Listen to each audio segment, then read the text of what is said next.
Coming up, we're talking about leadership. Dusty Staub knows a thing or two about that. This is the Chris Salcedo Show on the Blaze Radio Network. Your views are heard, listened to, addressed right here on this program. Take advantage, will you please? 888-900-3393. That's 888-900-3393. Dusty Staub is my guest. He heads up the Staub Leadership International. It's a management consulting firm that focuses on human systems excellence. Trust me when I say, folks, nobody has looked at the Obama administration and has used the words human systems excellence in the same sentence, okay? Dusty's background includes 40 years of helping leaders, teams, and organizations serving as a clinical as well as executive director of for crisis centers, a marital and family therapist, a fellow in the School of Engineering at Virginia Tech, and an organizational consultant. He's the author of 3 books, one of them, The Heart of Leadership, 12 Practices of Courageous Leaders. Dusty, welcome to the Chris Salcedo Show. Thank you, Chris. I wanted to go through the list of your accomplishments just to give you give the folks out there also plenty of understanding that you know of what you speak. So when you look at the Obama administration, when you hear John Kerry one day warning the Russians, there will be consequences, and then a couple of days later saying, well, you know, we're not trying to be mean, and we don't want it to be personal, and it's not a threat in any way, mind you. What are you seeing? Is that leadership in any stretch of the imagination? Absolutely not. I just put a blog out early this morning called Hope is Not a Strategy. President Obama is a man who may piss off some of your listeners. I think he's a good man with good intentions, but he is a weak president and a weak leader. The problem is he's intoxicated by the sound of his own voice. He mistakes giving speeches for leading. Saying is not doing, and lecturing is not leading. And that's the problem. And he wants to see, here's the other thing. President Putin is a chess master. He's playing chess, and Obama thinks he's playing a friendly game of checkers.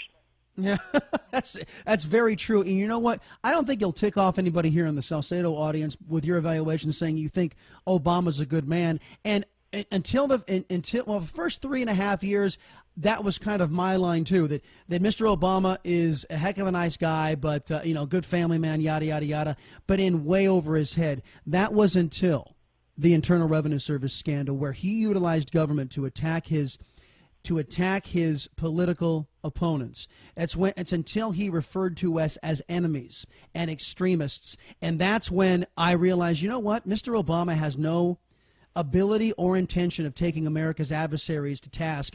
If you want to get Mr. Obama's ire up, if you want to see him get really passionate about defeating something, just bring up conservatives in his own country, his own countrymen. Then Mr. Obama gets passionate and then gets a sense of purpose. And that's when I dropped my evaluation that, Mr. Obama's a nice guy. No, he's not. He's an extremist leftist who believes in subjugating the American people and also punishing those with whom he politically disagrees. Well, Chris, I would say the term I'm applying to our president, he's the arbitrary president. Yeah. Things are arbitrary. A red line is not a red line. A law, a mandate is not a law or mandate. If it's unpopular, I'll just push it back 2 or 3 years. So the Affordable Care Act, which many people dislike and some people love, it has never been fully implemented, and things have been delayed 2 years, 3 years. Things keep being pushed back. I'm going to say that when I talk about leadership, I talk about one of the foundational pieces is courage. And the courage to act, to take action, is really critical.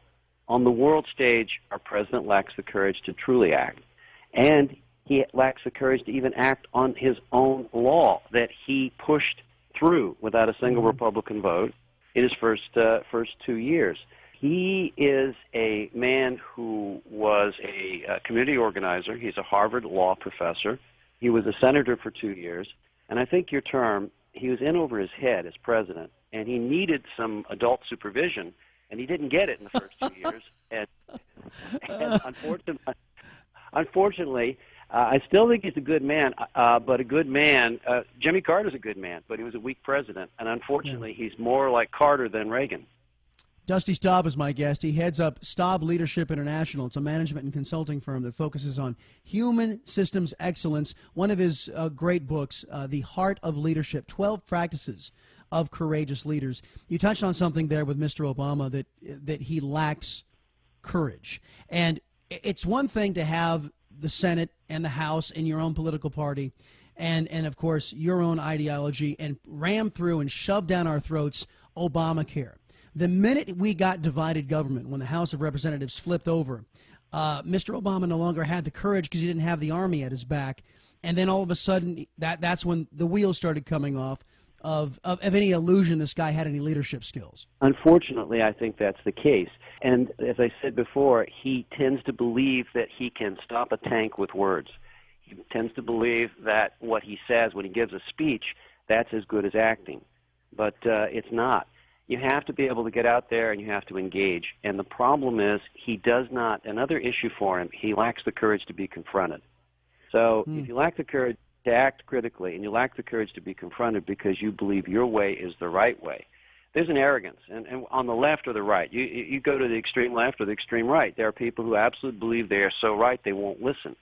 And I want to tell you this, Chris, the greatest leaders I've studied and I've worked with are leaders who listen to the opposition. They listen to the contrary viewpoint. They understand that they are not God, that it's not been handed down to them. They understand they could be wrong, and they want to listen. President Obama has not listened to anybody other than those who agree with him. He brought in people who thought like he did. And if you're not willing, if you think about it, Clinton brought in David Gergen, a Republican, to be his chief of staff, and it was Gergen who helped the Clinton White House get itself organized. Yeah. And whether nobody would say Clinton was a weak president. There's many things to dislike or like about the man, but he was a strong president. Yeah, he also found the strength in his ability to also come to an agreement with a Newt Gingrich-led House of Representatives and a Republican-controlled Congress. I want to play, Dusty, Mr. Obama's, the closest thing we had to an apology, because you touched on something that also sparked my interest, about his ability to admit, hey, I'm not God. This is the closest thing we got to an apology for lying to us about Obamacare. You know, keep your doctor, keep your plan. You're going to save $2,500 for the average family of four. Listen to this, and I want your evaluation.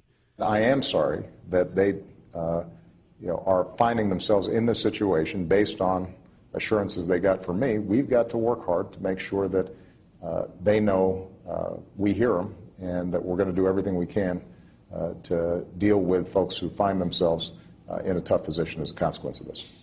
What do you think? Well, there's weasel words in politics. I misspoke. No, I lied.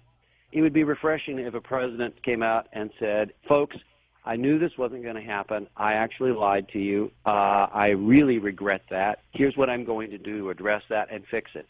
Boy, that would have been good. But again, what you have is somebody who cannot admit he's wrong, has trouble being confronted, and is unwilling to act. And weakness on the global stage is never a good thing, Chris. No, as we are seeing witness now, and and I'm going to get into this into the next break, because a lot of the left wingers are saying, well, what do you want us to do? And the point is, we can't do anything now because we had such a lack of leadership for the last 5.5 years in the Oval Office. Now we have no choices, and that's the damnable misery of it all. Dusty Staub heads up Staub Leadership International. It's a management and consulting firm that focuses on human systems excellence. Check out the book, if you will, The Heart of Leadership, 12 Practices of Courageous Leaders. Dusty, it's been a pleasure talking with you. We'll get you back on, okay? Great, Chris. Thank you very much. You betcha. Right around the corner, your phone calls as well at 888-900-3393. That's 888-900-3393.